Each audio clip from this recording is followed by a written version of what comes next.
오늘 아침 우리에게 주시는 하나님 말씀은 요한복음 16장 1절로 15절까지의 말씀입니다. 요한복음 16장 1절로 15절까지의 말씀을 새번역 성경으로 봉독합니다. 내가 너희에게 이 말을 한 것은 너희를 넘어지지 않게 하려는 것이다. 사람들이 너희를 회당에 내쫓을 것이다. 그리고 너희를 죽이는 사람마다 자기네가 하는 그러한 일이 하나님을 섬기는 일이라고 생각할 때가 올 것이다. 그들은 아버지도 나도 알지 못하므로 그런 일들을 할 것이다. 내가 너희에게 이 말을 하여 두는 것은 그들이 그러한 일들을 행하는 때가 올 때에 너희로 하여금 내가 너희에게 말한 사실을 다시 생각나게 하려는 것이다. 또 내가 이 말을 처음에 하지 않은 것은 내가 너희와 함께 있었기 때문이다. 그러나 나는 지금 나를 보내신 분에게로 간다. 그런데 너희 가운데서 아무도 나더러 어디로 가느냐고 묻는 사람이 없고 도리어 내가 한 말 때문에 너희 마음에는 슬픔이 가득 찼다. 그러나 내가 너희에게 진실을 말하는데 내가 떠나가는 것이 너희에게 유익하다. 내가 떠나가지 않으면 보혜사가 너희에게 오시지 않을 것이다. 그러나 내가 가면 보혜사를 너희에게 보내주겠다. 그가 오시면 죄와 의와 심판에 대하여 세상의 잘못을 깨우치실 것이다. 죄에 대하여 깨우친다고 함은 세상 사람들이 나를 믿지 않기 때문이요, 의에 대하여 깨우친다고 함은 내가 아버지께로 가고 너희가 나를 더 이상 못 볼 것이기 때문이다. 심판에 대하여 깨우친다고 함은 이 세상의 통치자가 심판을 받았기 때문이다. 아직도 내가 너희에게 할 말이 많으나 너희가 지금은 감당하지 못한다. 그러나 그분 곧 진리의 영이 오시면 그가 너희를 모든 진리 가운데로 인도하실 것이다. 그는 자기 마음대로 말씀하지 않으시고 듣는 것만 일러주실 것이요, 앞으로 올 일들을 너희에게 알려주실 것이다. 또 그는 나를 영광되게 하실 것이다. 그가 나의 것을 받아서 너희에게 알려주실 것이기 때문이다. 아버지께서 가지신 것은 다 나의 것이다. 그렇기 때문에 내가 성령이 나의 것을 받아서 너희에게 알려주실 것이라고 말한 것이다. 아멘. 자, 요한복음 16장 1절로 15절까지의 말씀을 읽었습니다.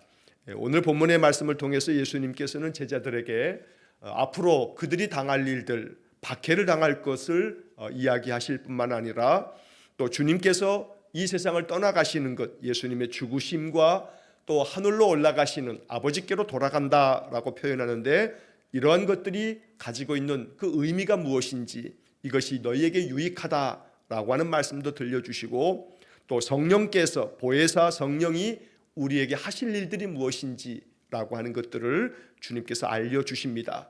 오늘도 이 말씀이 가지고 있는 영적 의미를, 이 신앙적인 말씀의 그 깊은 뜻을 우리가 깨달으면서 이것이 우리에게 복음이 되어지기를 간절히 축원합니다. 자, 먼저 1절 말씀을 보시면 내가 너희에게 이 말을 한 것은 너희를 넘어지지 않게 하려는 것이다 라고 말씀합니다. 너희를 넘어지지 않게 하려는 것이다. 개역개정 성경의 번역에서 보면 너희로 실족하지 않게 하려 함이니 라고 이렇게 번역합니다. 다시 말해 제자들로 하여금 넘어지지 않게 한다라고 하는 것이 단순히 우리가 걷다가 이렇게 넘어지는 것, 그걸 얘기하는 것이 아니라 마음이 넘어지지 않도록, 영혼이 넘어지지 않도록, 다시 말해 믿음이 꺾이지 아니하도록 내가 너희들에게 이런 모든 말들을 해주는 것이다 라고 말씀하는 겁니다. 즉 그 다음에 이어지는 말씀에서 회당에 내쫓을 것이다 라고 하는 얘기는 출교를 당할 것을 말합니다. 너희들이 출교를 당하게 될 거고 또 박해를 당하게 될 거다. 이런 모든 것들로 인해서 너희들이 넘어지지 않기를 바란다. 너희들이 실족하지 않기를 바란다. 너희들의 믿음이 꺾이거나 또 주 예수의 복음에서 떠나가지 않기를 바란다 라고 하는 말씀을 주님께서 들려주시는 것입니다. 2절 말씀에서 사람들이 너희를 회당에서 내쫓을 것이다 라고 말씀합니다. 출교를 얘기하고 있는 건데, 사실 유대인 사회에서 출교라고 하는 것은 사망 선고와도 같은 겁니다. 왜냐하면 출교를 당하게 되면 모든 사회적인 관계로부터 단절을 당합니다. 안식일에 회당에 갈 수도 없습니다. 또 당연히 그 성읍에서 경제적인 활동도 할 수 없습니다. 출교를 당한 사람에게는 철저히 그를 고립시키는 그러한 사회적인 관습이 있어 왔기 때문입니다. 공동체 안에서 완전히 사실은 고립되어지면서 그 마을을 떠나가게 되어지는 그런 일이 벌어지기도 합니다. 그러나 그 마을을 떠나간다 해서 그것으로 다 해결되지도 않습니다. 출교를 당한다는 것 자체가 사실은 그 인생을 제대로 살 수 없는 그런 심각한 문제에 봉착하게 되는 겁니다. 그런데 사람들이 너희를 회당에서 이렇게 내쫓을 거다. 너희들을 출교시킬 거다. 또 한편 너희를 죽이는 사람마다 자기네가 하는 그러한 일이 하나님을 섬기는 일이라고 생각할 때가 올 것이다 라고도 말씀합니다.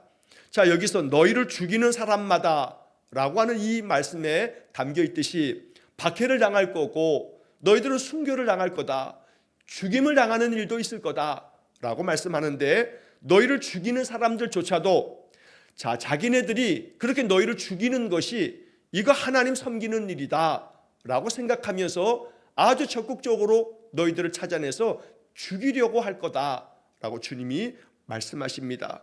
자, 그런 가운데도 출교를 당해서 사회적으로 고립을 당하거나 심지어는 박해를 당해 죽어야 하는 상황이 될 수도 있다. 그런 때가 올 거다. 그런데 그런 때에도 너희들이 넘어지지 않게 하려고 이 모든 이야기를 전해주는 것이다 라고 주님 말씀하고 계시는 겁니다. 여기 2절 하반절에 나오는 이 이야기는 실제로 사도행전 8장 1절에서 바울이 되기 이전의 사람 사울이 나중에 예수를 만나고 영적으로 주님을 만난 후에 그의 이름이 이제 바울로 바뀌게 되는데, 예수님을 만나기 이전에 사울은 아주 유대교에만 열심을 다한 사람이었기 때문에 예수를 따르는 사람들을 잡아서 감옥에 가두거나 그들을 죽이는 일에 앞장섰던 사람입니다. 자, 그래서 스데반을 죽이는 자리에 가장 주도적으로 앞장섰던 사람이 바로 사울이었습니다. 사도행전 8장 1절은 그 당시에 이 스데반을 죽이는 자리에서 스데반을 돌로 쳐 죽이게 되면서 그 다음에 그때의 그 사울의 모습을 이렇게 기록합니다. 사도행전 8장 1절, 사울은 그가 죽임당함을 마땅히 여기더라. 그날에 예루살렘에 있는 교회에 큰 박해가 있어 사도 외에는 다 유대와 사마리아 모든 땅으로 흩어지니라. 이 사도행전 8장 1절에 기록된 말씀입니다. 사울이 많은 유대인들과 함께 스데반을 돌로 쳐 죽였습니다. 돌에 맞아 죽은 스데반을 바라보면서 사울은 생각합니다. 스데반이 죽임당한 것을 마땅히 여겼다. 이게 사도행전 8장 1절의 말씀입니다. 오늘 이 2절에 나와 있는 예수님의 말씀이 그대로 이루어진 것을 우리가 보게 되는 겁니다. 자, 그만큼 예수를 믿는다라고 하는 것으로 인해 고난을 당하게 되고 박해를 당하고 심지어는 죽을 수도 있다. 그런 날이 오게 될 거다.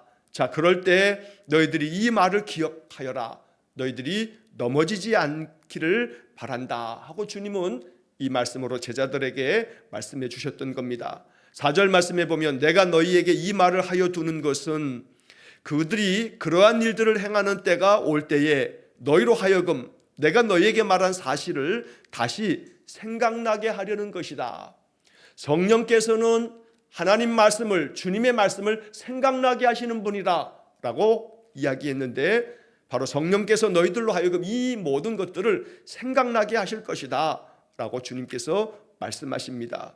자, 요한은 이러한 것들을 이렇게 16장에 적어두었습니다. 요한이 적은 이 복음서를 초대교회 성도들이 필사해서 많은 사람들이 돌려보았습니다. 이 말씀을 읽은 초대교회 성도들은 예수님의 이 친히 하신 말씀이 생명의 말씀이고 진리의 말씀이기 때문에 이 말씀대로 그들은 넘어지지 않기 위해서 기도했고, 그래서 출교를 당하거나 심지어 돌에 맞아 죽거나 또 그런 핍박을 당할 때에도 주님의 말씀을 계속 기억하면서 그 길을 묵묵히 걸어갔던 겁니다. 죽음의 길이라 할지라도 거의 로마로부터 기독교가 국교로 승인받을 때까지, 바로 AD 313년 콘스탄틴 황제가 로마의 모든 것들을 국교로 공인할 때까지 건 250년 동안에 그런 극심한 박해를 당해야만 했던 겁니다. 그래서 지금도 로마에 가면 그 시대에 만들었던 그 땅굴, 카타콤이라고 하는 그 카타콤에 들어가서 살 만큼 초대교회 성도들은 100년, 200년이 넘는 세월 동안에 예수님의 이 말씀을 기억하면서 예수를 믿는다는 그 이유 하나만으로 그들이 출교를 당하고 죽임을 당해야 되는 그 순간에도 주님께서 주시는 복음의 말씀 앞에 그들은 생명까지 내어놓는 그러한 길을 걸어갔다는 것입니다.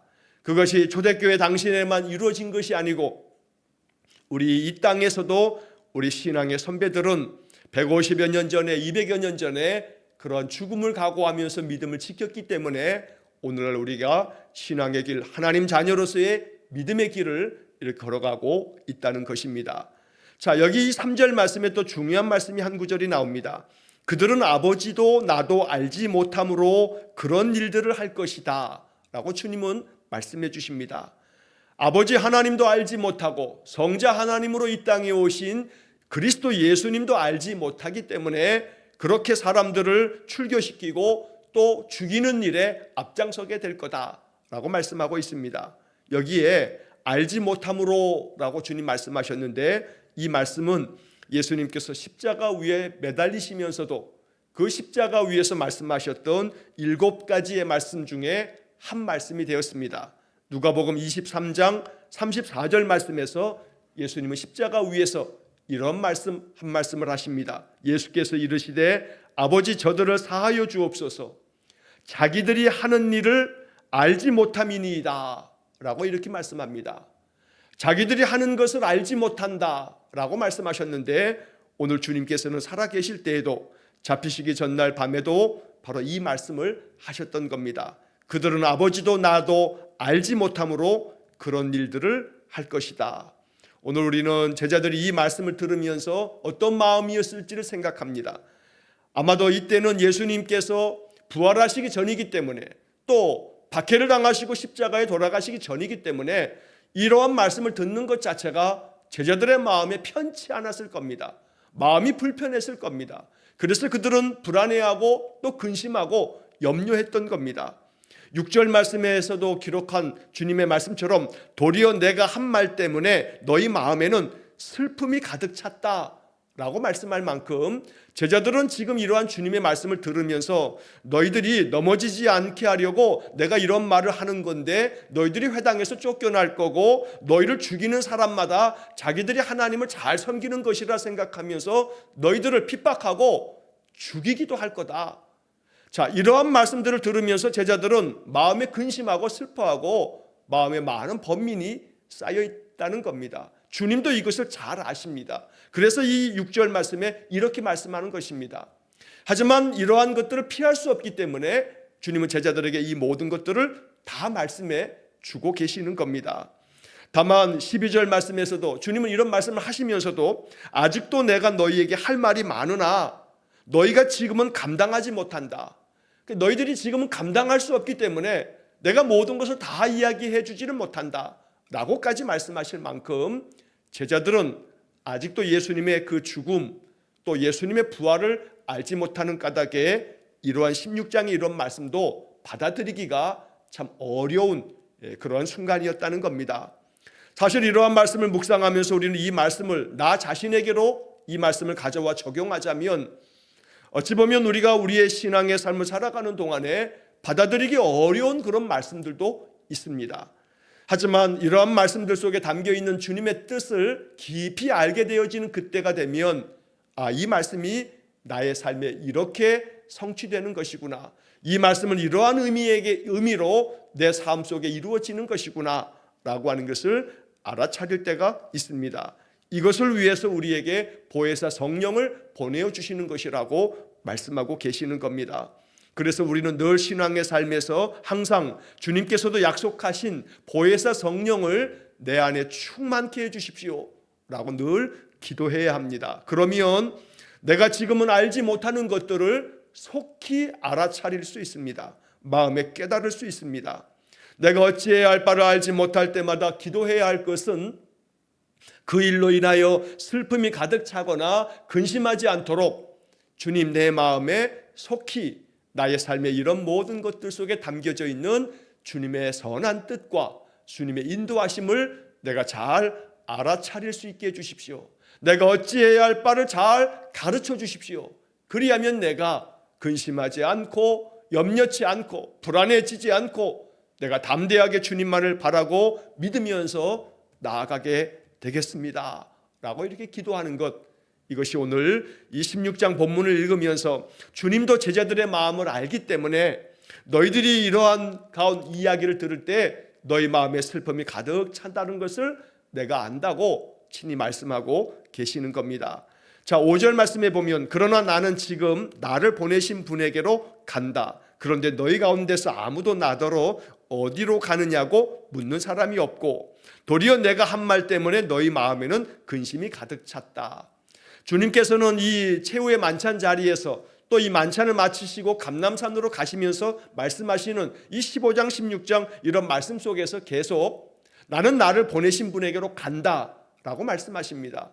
제자들은 그때만 하더라도 이 이야기가 무슨 얘기인지 알지 못했던 겁니다. 그러니까 주님이 자꾸 어디론가 가신다고 말씀하니까 우리를 떠나서 선생님께서 어디로 가시려는 모양이다 라고 하는 생각만 하다 보니까 이게 마음속에 근심이 되었던 겁니다. 지금 내가 너희들을 떠나서 나를 보내신 분에게로 간다. 이것은 나를 보내신 분, 우리가 요한복음을 읽으면서 이 표현이 자주 반복되어지는 것을 지금 계속 읽고 있습니다. 나를 보내신 분, 바로 하나님 아버지께로 간다. 예수님께서 죽으시고 부활하시고 승천하셔서 하나님 그 보좌로 나아가심을 이렇게 말씀하고 계시는 겁니다. 그러나 제자들은 그러한 이야기들을 지금은 알지 못하기 때문에 마음에 자꾸 근심하고 또 염려하게 됩니다. 자, 7절 말씀에서 그러나 내가 너희에게 진실로 말하는데 내가 떠나가는 것이 너희에게 유익하다. 내가 떠나가지 않으면 보혜사가 너희에게 오시지 않을 것이다. 그러나 내가 가면 보혜사를 너희에게 보내주겠다. 이것이 사실은 제자들에게 큰 복음의 말씀인데 역시 이 말씀도 제자들의 귀에는 들리지 않습니다. 보혜사를 보내주신다고 했는데 보혜사가 누구인지도 모르겠고 보혜사가 무엇인지도 모르겠고 제자들에게는 지금 이 7절 말씀이 그저 공허한 말처럼만 들릴 뿐입니다. 하지만 아버지의 약속하신 것을 기다리라고 부활하신 주님께서 말씀하실 때 예수님이 죽은 줄 알았는데 부활하셨고 다시 살아오셔서 우리를 만나주셨고 그 못자국과 찬자국을 보여주시기도 하셨고 그리고 우리가 보는 앞에서 승천하시면서 들려주셨던 말씀, 아버지의 약속하신 것, 바로 보혜사 성령을 기다리라고 말씀하신 이 말씀을 들으면서 제자들은 그 후에 바로 성령이 그들에게 강림하실 때 성령으로 인하여 그들이 변화되어지고 그들에게 용기와 또 믿음과 또 담대한 능력과 깊은 믿음이 생겨지는 것을 경험하면서 바로 이 복음서의 이야기 하나하나가 예수님께서 살아계실 때 말씀하셨던 모든 것들을 이제 밝히 알게 되었다는 겁니다. 오늘 이 7절 말씀을 읽으면서 우리 마음속에 바로 주님이 계속 말씀하신 보혜사, 요한복음에만 기록되어져 있는 이 보혜사라고 하는 이 단어, 성령을 일컫는 표현 보혜사, 언제나 은혜로 우리를 보호하시는 우리의 스승, 늘 우리를 돕는 자시며 우리의 모든 인생을 상담해 주시고 우리를 늘 평안케 하시며 이끌어 주시는 분, 바로 이 보혜사 성령을 우리에게 보내주겠다라고 말씀합니다. 그래서 이 말씀을 믿는 사람들은 기도해야 하는 겁니다. 보혜사 성령을 나에게 보내어 주십시오. 내 안에 충만하게 하시고 내 안에 성령이 계셔서 성령께서 나를 인도하시는 것이 마음에 느껴지고 깨달아지게 해 주십시오. 보혜사 성령은 육체로 오신 예수님처럼 눈에 보이지 않습니다. 그러나 내 마음을 뜨겁게 하고 내 마음에 감동을 주고 내 마음과 생각에 지혜를 불러도 주고 내 마음 속에 내 영혼 속에 하나님에 대한 믿음을 허락해 주셔서 나로 하여금 더욱더 굳건하게 서서 하나님께서 내게 주신 그 길을 따라 믿음의 길을 걷게 하는 바로 그분이 보혜사 성령이십니다. 그래서 내가 떠나가는 것이 너희에게 유익하다. 나는 육신을 가지고 이 땅에 왔기 때문에 이 육신은 소멸하는 그런 작은 연약한 흙에서 왔으니 흙으로 돌아갈 그러한 존재이지만 성령은 하나님의 영은 영원토록 너희와 함께 하시기 때문에 너희에게 유익하다고 말씀하고 계시는 겁니다. 그래서 내가 떠나가지 않으면 보혜사가 너희에게 오시지 않을 거다. 이제 내가 가면 보혜사를 너희에게 보내주겠다라고 말씀합니다. 마음의 슬픔이 가득한 제자들에게 주님께서는 이 7절 말씀으로 그들의 마음의 슬픔을 어루만지며 약속하고 계셨던 겁니다. 우리의 삶에 보혜사가 오셔서 늘 성령이 내 마음 가운데 늘 거하심으로 내 마음에 머물러 계신 성령이 우리의 마음의 근심과 염려를 다 몰아내고 주님을 바라보면서 주님이 인도하실 거라는 믿음이 생겨지고 주님께서 내 삶을 지켜주실 것이라는 그런 확신이 들고 그래서 내 마음이 한없이 평안하며 늘 어떤 일이든 주님 앞에 기도하면서 우리의 인생의 삶을 살아갈 수 있기를 간절히 축원합니다. 자, 이어지는 8절부터 11절까지의 말씀은 사실 좀 이해하기 어려운 그런 말씀이기도 합니다. 자, 왜냐하면 그가 오시면 보혜사 성령이 오시면 죄와 의와 심판에 대하여 세상의 잘못을 깨우치실 것이다 라고 말씀하신 후에 죄에 대하여라 함은 의에 대하여라 함은 심판에 대하여라 함은 이러한 의미가 있다라고 말씀하고 계시는 겁니다. 그러나 여기 기록되어져 있는 이 문자로만 읽다 보면 이 속에 담겨져 있는 의미가 무엇인지를 잘 깨닫기 어려운 그런 말씀도 있습니다. 자, 먼저 그가 오시면, 즉 보혜사 성령이 오시면 성령께서 하실 일들이 무엇인지, 성령이 하시는 성령의 사역들을 예수님께서 말씀해 주시는 겁니다. 성령이 오시면 죄와 의와 심판에 대해서 세상 사람들이 잘못 생각하고 있는 것들을 깨우쳐 주실 것이다, 바로 가르쳐 주실 것이다 라고 하는 것을 말씀합니다. 즉 성령께서는 우리로 하여금 죄가 뭔지 의가 뭔지 심판이 뭔지를 알려주신다는 겁니다. 자, 두 번째로 13절 말씀해 보면 성령이 오시면 그분 곧 진리의 영이 오시면 그가 너희를 모든 진리 가운데로 인도하실 것이다 라고도 말씀합니다. 성령은 우리를 진리 가운데로 인도하는 분입니다. 즉 다시 말하면 진리, 진실된 그 참된 삶을 살아가게 만드는 것이고 예수님이 친히 내가 곧 길이요 진리요 생명이라고 말씀하셨으니 진리 가운데로 인도한다라고 하는 것은 진리이신 예수 그리스도에게로 인도하시는 분이 성령이시라고도 말씀하고 있는 겁니다. 그러므로 성령이 우리 가운데 거하시면 우리를 더욱더 예수 그리스도를 믿는 믿음의 길로 우리 인도하신다고 말씀하고 있는 것이기도 합니다. 이어지는 13장 마지막 부분에 가면 앞으로 올 일들을 너희에게 알려주실 것이다 라고도 말씀합니다. 장래일을 알려주신다 라고 하는 이 이야기는 장차 우리의 삶 가운데 어떤 일이 벌어진다 할지라도 그 삶에서 내가 어찌하면 좋을지 가장 지혜로운 것을 가르쳐 주신다는 말씀입니다. 이 이야기를, 이 세 번역의 표현을 오해하면 안 됩니다. 앞으로 올 일들을 너희에게 알려준다는 것은 미래의 일들을, 장차 벌어질 일들을 점치는 것처럼 그런 얘기를 하는 게 아닙니다. 앞으로 올 일들을 너희에게 알려준다는 것은 앞으로 어떤 일이 온다 할지라도 그 순간순간마다 너희들이 어떻게 해나가야 되는지를 가르쳐 주신다는 그런 말씀입니다. 그러므로 무슨 일을 겪는다 할지라도 너희들은 그 어떤 일을 앞에서도 어떻게 하면 좋을지 이것을 가장 지혜롭게 알아가도록 성령께서 우리에게 지혜를 주신다고 말씀하고 있는 겁니다. 이것이 성령께서 이 땅에 오시면 행하실 일이라고 주님은 보혜사 성령에 대한 것을 말씀해 준 겁니다. 제자들은 이 이야기를 들었을 그 시점에서는 잘 알아차리지 못했을 겁니다. 보혜사를 주시겠다는 말도 잘 이해가 안 됩니다. 하지만 나중에 성령을 받고 성령은 눈에 보이지 않지만 그 성령이 제자들의 마음에 충만하게 됐을 때 그들 안에서 이전과는 달리 바로 예수 그리스도에 대한 그 믿음이 충만해지며 참된 인생의 길을 걸어가 진리 가운데로 늘 나아가는 자신들의 모습과 그리고 어떤 일이 벌어져도 핍박이 오거나 박해가 오거나 또 순교의 자리 앞에서도 내가 넘어지지 아니하고 어떻게 주님께로 나아가는가라고 하는 것을 그들이 알게 되어지는 이 성령의 이 사역들을 제자들이 깨닫게 되는 것입니다.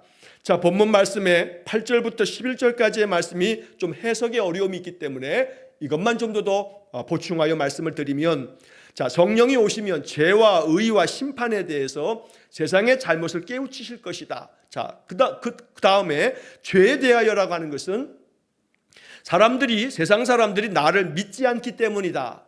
여기 세번역 성경의 번역도 사실은 이해하는데 조금 어려운 번역일 수 있습니다. 왜냐하면 무엇 때문이다, 때문이요 라고 이렇게 번역해 놓았기 때문입니다. 자, 성령께서는 죄에 대하여 우리를 깨우쳐 주신다라고 말한 겁니다. 그러면 그게 뭐냐면 죄가 뭐냐? 세상 사람들이 나를 믿지 않는 것, 이것이 죄다. 세상 사람들이 나를 믿지 않는 것, 즉 예수를 믿지 않는 것이 죄다.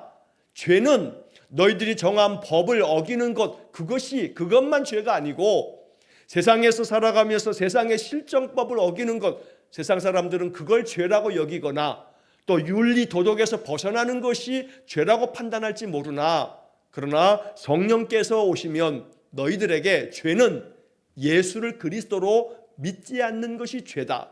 하나님이 그 예수를 보내심으로 너희의 모든 죄를 다 사하셨는데 그 예수를 믿지 않음으로 인하여 너희들이 죄 사함을 받지 못하게 되니 이것이 죄다라고 하는 것을 성령이 오시면 너희들에게 이것을 깨우쳐 주실 거다라고 알려주시고 계시는 겁니다. 10절 말씀에서는 의에 대하여 깨우친다고 함은 내가 아버지께로 가고 너희가 나를 더 이상 못 볼 것이기 때문이다 라고 말씀합니다. 여기 10절 말씀이 이해하기가 좀 어려운 그런 말씀입니다. 번역도 그러하고 이 말씀에 담긴 의미를 잘 깨닫기가 어렵습니다. 자, 의라고 하는 것은 올바름을 말하는 건데 옳을 의자니까 올바른 것, 정의로운 것을 이야기하는데 성령께서 오시면 무엇이 의이냐? 너희들은 세상에서 사람들이 말하는 정의, 공의, 의롭다라고 말하는 것을 너희들이 생각할 것이지만 성령께서 가르쳐 주시는 이 의는 하나님의 의를 너희들에게 가르쳐 주신다라고 말씀하는 겁니다. 사실 이 의라고 하는 것은 마태복음의 아주 중요한 단어입니다. 마가나 누가나 요한복음과는 달리 마태복음에는 의라고 하는 이 표현이 굉장히 여러 번 나오면서 마태복음의 아주 중요한 단어 중에 하나가 바로 의라고 하는 단어입니다. 여기서 말씀하는 것은 바로 마태복음에서도 이야기하는 하나님의 의, 하나님이 의롭게 여기는 바가 무엇인가? 이것은 바로 예수님께서 이 땅에 오셨다가 죽으시고 다시 하나님께로 돌아가는 것, 여기서 표현하신 것처럼 내가 아버지께로 가고, 이게 승천을 말합니다. 예수님이 죽으시고 부활하셨다가 다시 아버지께로 가는 것, 그리고 너희가 나를 더 이상 못 보는 것, 더 이상 너희들이 나를 못 보고 나는 이제 아버지께로 가서 하늘로 갈 것인데, 그리고 나면 아까 말씀하신 것처럼 7절에서 내가 가면 보혜사를 너희에게 보내주겠다. 즉 예수님께서 죽으시고 부활하셔서 승천하시게 되는 것, 이것이 하나님의 의다라고 성령이 너희들에게 알려주신다는 겁니다. 그래서 이 10절 말씀을 더 쉽게 이야기하자면 아버지께로 간다라고 하는 것은 그 이전에 십자가의 죽음과 부활을 전제로 해서 이 십자가의 죽음과 부활을 통해서 너희들의 모든 죄를 다 벗겨주고 하나님의 의, 죄인은 죄로 말미암아 죄의 삭은 사망이기 때문에 죽어야 되는데 너희들이 다 이 세상 사람들이 죄로 인하여 죽을 수밖에 없지만 바로 하나님께서 십자가에 매달려 죽으심으로써 예수님이 십자가에 죽으심으로 너희의 모든 죄가 다 사하여지는 것, 이게 하나님의 의이고 이 하나님의 의를 이루신 다음에 예수님께서 아버지께로 가시게 되니 이것이 참된 의다. 예수님은 이 땅에 오셔서 하나님의 의를 이루셨다. 죄를 지은 자는 죄의 삭은 사망으로 죽어야 하는데 모든 인생들의 죄를 다 짊어지시고 예수님께서 죽으신 후에 사망 권세를 이기시고 부활하신 후에 아버지께로 돌아가는 것, 이것이 하나님의 의다라고 주님께서 말씀해 주시는 겁니다. 11절 말씀에서도 심판에 대하여 깨우친다고 하면 이 세상의 통치자가 심판을 받았기 때문이다. 여기서 말하는 이 세상의 통치자는 사탄을 얘기하는 겁니다. 사탄의 권세가 그렇게 예수를 십자가에 못 박기까지도 했지만 그러나 부활하심으로 말미암아 이 사탄의 권세도 심판을 받게 되어 사망 권세를 이기신 예수 그리스도의 부활을 이렇게 말씀하고 있다는 겁니다. 자, 그래서 여기 죄에 대하여, 의에 대하여, 심판에 대하여 라고 하는 이 세 가지 이야기는 첫째 죄에 대하여라는 것은 예수님을 믿지 않는 것, 이 땅에 오신 성자 하나님 그리스도로 믿지 않는 것이 죄고, 의에 대하여 심판에 대하여라고 하는 것은 예수님의 죽음과 또 그 후 부활과 승천의 이야기를 이렇게 표현하고 계시는 겁니다. 자, 12절 이하의 말씀에서는 좀 전에 말씀드렸던 것처럼 너희들에게 아직도 할 말이 많이 있지만 너희들이 감당하지 못할 것이기 때문에 더 많은 이야기를 들려주지 못한다고 말씀하시면서, 그러나 진리의 영이신 보혜사가 오시면 너희를 모든 것들을 알려줌으로 진리 가운데로 인도할 것이다 라고 말씀해 주십니다. 이 말씀을 묵상하면서 언제나 내 안에 보혜사 성령을 충만하게 부어주셔서 나로 하여금 진리를 깨닫게 해주십시오. 내 삶의, 인생의 삶의 모든 것에서 참된 길을 잘 알아차리게 하시고, 내 삶의 앞으로 어떤 일이 찾아온다 할지라도 그 찾아오는 인생의 삶에서 내가 어찌하면 좋을지, 내가 해야 할 일들을 잘 알려주십시오. 이것이 13절까지의 말씀이기에 우리의 마음에 보혜사 성령을 더욱더 사모하는 그런 믿음이 되기를 간절히 축원합니다. 마지막 14절 15절 말씀에서는 바로 보혜사 성령은 예수님을 더욱더 영광되게 할 것이고, 또 나에게서 받은 것을 성령이 너희에게 알려주실 것이다 라고 말씀합니다. 여기서 나의 것을 받아서 라고 표현하고 있는데, 바로 예수님의 이 구원 사역과 예수님께서 들려주셨던 복음의 말씀들, 바로 이것을 생각나게 해주시고 알려주시는 분이 보혜사 성령이라 라고 말씀해 주십니다. 그렇기 때문에 늘 우리는 성령의 은혜 안에서 주님의 말씀을 알게 되고 깨닫게 되고, 이 말씀이 나에게 주는 영적 의미를 알면서 이것으로 인해서 우리의 인생을 믿음 안에서 살게 되는 것입니다. 예수님께서 오늘 16장 1절로 15절까지의 말씀을 통해서 주신 이 말씀을 마음 깊이 묵상하면서 넘어지지 않도록 주님의 말씀만 단단히 붙잡고, 우리가 넘어지지 아니하고 진리의 길 가운데로 나아가도록 보혜사 성령을 보내시겠다 말씀하시니, 이 하루가 내 안에 성령 충만함을 주십시오 기도하는 하루가 되시기를 주의 이름으로 간절히 축원합니다. 기도하겠습니다. 자비로우신 아버지 하나님, 넘어지지 않게 하려고 이 말씀을 들려주시는 것이라 하시니 주시는 말씀들을 마음 가운데 깊이 새기게 하시고, 이 말씀에 담긴 주님의 뜻을 잘 헤아려 알게 해 주옵소서.